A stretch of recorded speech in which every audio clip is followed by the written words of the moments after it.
Fix tahap keempat PKH di ambang pencairan. Selamat bagi nama-nama penerima ini yang telah melalui proses verifikasi dan validasi. Dan tentunya tidak termasuk yang tidak dilayakkan data pada aplikasi 6NG. Nah, teman-teman siapa saja yang beruntung masuk SP2D dan ditetapkan sebagai penerima PKH tahap 4? Simak terus videonya hingga tuntas.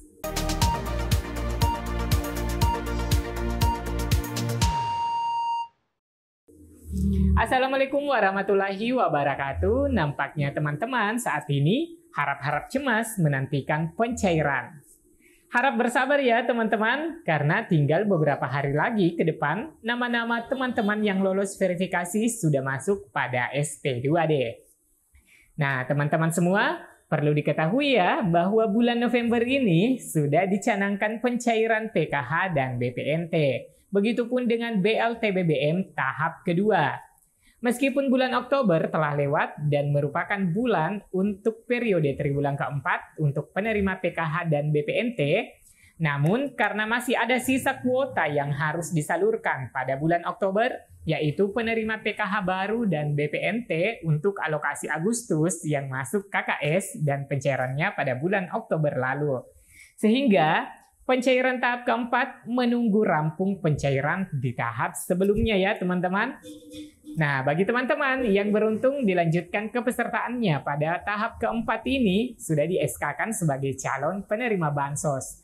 Dan hal ini sudah bisa dilakukan pengecekan melalui aplikasi 6NG. Nah, tentunya nama-nama ini yang muncul dan di-SK-kan akan berlanjut ke SP2D. Yaitu semacam surat perintah penyaluran dana. Dalam hal ini, bantuan PKH ke rekening teman-teman yang terverifikasi masih memenuhi syarat dan lolos dari verifikasi. Dan ternyata, nama-nama penerima tahap 4 yang di-SK-kan sebagai calon penerima pada tahap keempat ini umumnya diisi oleh KPM PKH tahap 3 lalu.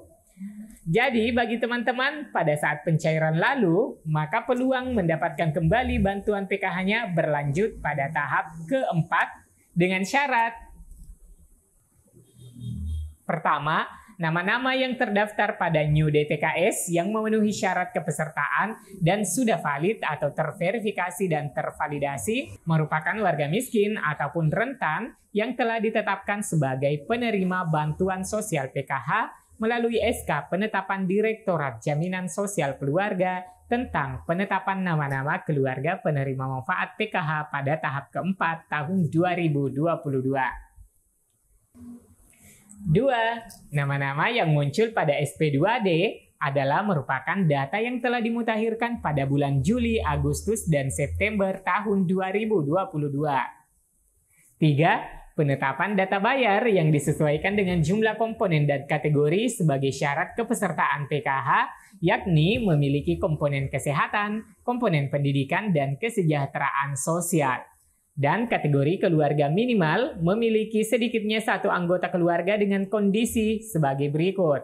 Kriteria penerima PKH 2022. 1. Kriteria komponen kesehatan. Ibu hamil maksimal 2 kali kehamilan. Anak usia 0 sampai dengan 6 tahun maksimal 2 anak.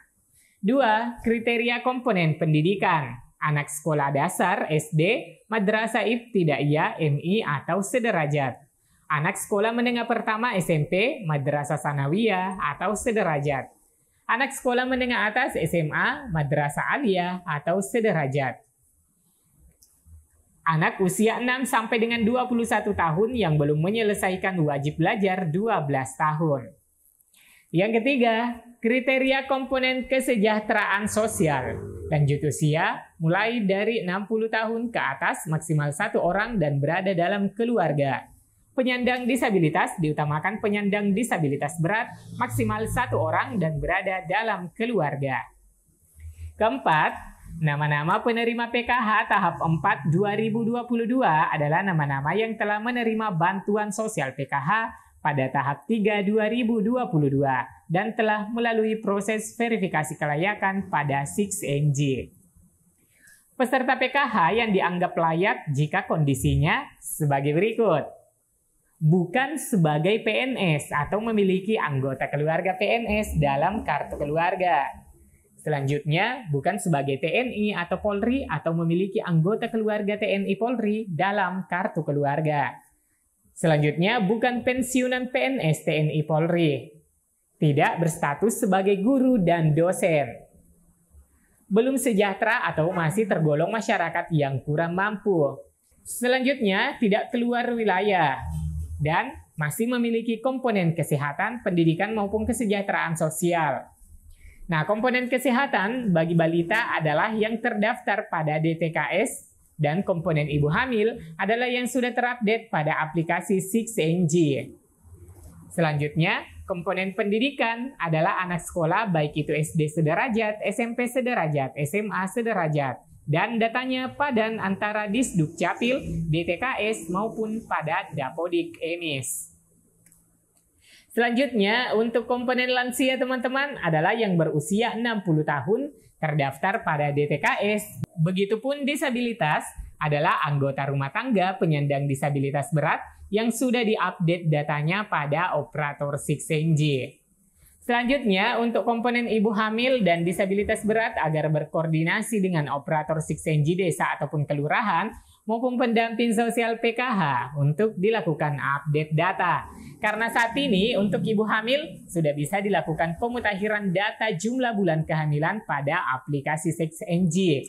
Begitupun juga dengan disabilitas agar dilakukan updating untuk mencatatkan jenis disabilitas yang disandang bagi KPM kriteria disabilitas. Nah, teman-teman, selain itu perlu juga memastikan apakah komponen pendidikan untuk kategori anak sekolahnya namanya sudah ada di Dapodik, DTKS, dan tidak ada kesalahan input pada Dapodik maupun EMIS. Begitupun untuk ibu hamil dan disabilitasnya sudah terupdate pada 6NG. Untuk memastikan apakah tidak ada masalah dengan anggota rumah tangga yang menjadi kategori PKH, ya dengan melakukan koordinasi pada operator 6NG di desa ataupun kelurahan maupun dengan pendamping sosial yang bertugas di wilayahnya masing-masing. Nah, karena mengingat saat ini proses SP2D sudah mulai disusun bagi nama-nama penerima yang telah di-SK-kan, ini berarti tinggal menghitung hari pencairannya. Semoga saja ya paling lambat pekan kedua bulan November tercairkan. Namun kami menghimbau kepada KPM PKH supaya tidak menyesal saat pencairan tahap 4 di bulan November ini, yaitu yang pertama wajib memegang kartu KKS sendiri agar terhindar dari oknum yang tidak bertanggung jawab. 2. Segera diambil bantuannya paling lambat 90 hari dari tanggal pencairan agar tidak diblokir bank, kecuali untuk daerah 3T, terluar, terpencil, tertinggal. Kementerian Sosial meminta kelonggaran kepada Bank Himbara agar diberi batas waktu hingga 6 bulan sebelum melakukan blokiran.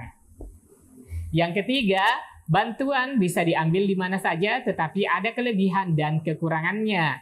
Nah, teman-teman, bila diambil lewat agen bank atau link, kelebihannya bisa diambil semua hingga saldo nol. Tidak memiliki resiko KKS tertelan mesin. Jarak dari rumah mungkin tidak terlalu jauh. Nah, adapun kekurangannya adalah terkena biaya administrasi entah itu 5.000 ataupun 10.000 tergantung wilayah dan agennya. Nah, selanjutnya teman-teman, bila diambil lewat ATM, kelebihannya tidak perlu mengantri. Tidak ada biaya administrasi selama mesin ATM banknya dan bukan mesin ATM bersama.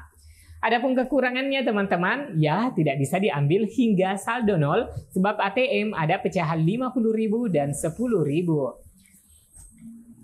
Memiliki resiko KKS tertelan jika tidak tepat menggunakan kartu maupun kartu KKS bisa cacat. Meskipun KKS tertelan, mungkin bisa diganti KKS baru, akan tetapi semua butuh proses dan waktu, terutama jika ada bantuan BPNT-nya. Lanjut teman-teman, melalui teller bank khusus bagi KPM yang hanya mempunyai buku tabungan saja. Baik Sobat YouTube, sekali lagi saya ucapkan selamat bagi teman-teman yang telah di-SK-kan menjadi calon penerima Bansos yang telah masuk proses SP2D. Semoga pencairannya lancar dan tentunya berkah bagi keluarga. Amin ya rabbal alamin. Demikian yang bisa kami sajikan, semoga berita ini bermanfaat. Jika ada pertanyaan, silahkan diketikkan dalam kolom komentar. Like atau dislike untuk menanggapi. Dan yang belum berlangganan berita ini, jangan ragu untuk subscribe dan mengaktifkan lonceng notifikasinya. Sampai jumpa di video selanjutnya. Wassalamualaikum warahmatullahi wabarakatuh.